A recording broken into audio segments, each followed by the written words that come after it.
Përshëndetje, përshëndes prezencën e mediave, përshëndetje deri të qytetarët, dhe sidomos tek esnafi i Qarqisë. Jo rastisht pra jemi në Qarqi për ta promovu shtyllën e katërt kulturën, për shkak se praktikat evropiane, praktikat pozitive janë që kultura ka përmirësuar imazhet e komunave dhe ka pas një impakt të rëndësishëm edhe në ekonomi. Ne si komunë e Çajirit jemi të vllazëruar me komunën Boqyrka të Stockholmit, e cila është me 60% të huaj dhe 40% suedes, dhe ka pas mjaft probleme të kaluarën dhe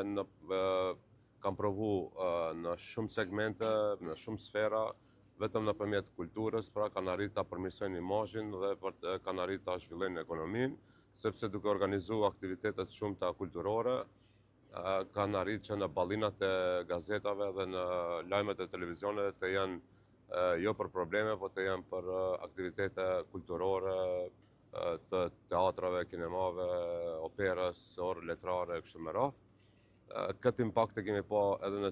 në Qarqinë e vjetër, ka pas dy faktor, pra vendosje fillimisht të studentëve të studimeve të disperzuara të Universitetit të Tetovës, dhe që e kanë rikthyer jetën në Qarqi, dhe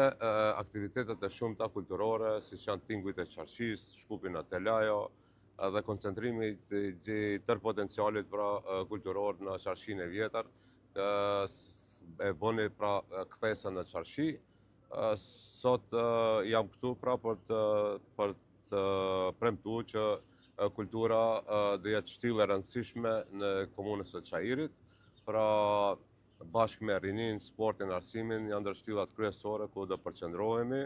ku duam pra tingujt e Qarqisë t'i transformojmë në portën e kulturës, do të thonë diçka ngjashme me verën e Ohrit, verën e Shkupit, pra tjetë edhe vera e Qarqisë, e quajtur porta e kulturës, të cilën e biseduam edhe me artistin e mirënjohur, pra Ram Lahej, edhe me figurat këtilla që kanë autoritet, do të thonë kanë kriju famë botërore, janë të gatshëm pra ta ndihmojnë Qarqinë e vjetër, dhe të gjitha aktivitetet apo Shkupin e Telajës, siç ishte piktor mbar kombëtar të mbledhur nga Fatmir Toçi pra për të pikturuar këtu. Pra ideja është që në Qarqinë të vjetër do të jetë një skenë natyrale, pra teatrot dhe të gjitha aktivitetet pra duhet ta shfrytëzojnë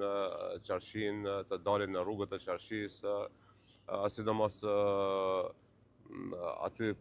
tek Kurshum Lehani, domethënë është një plato përveç sheshit Skënderbeu, edhe aty është një skenë e hapur, të cilën duam ta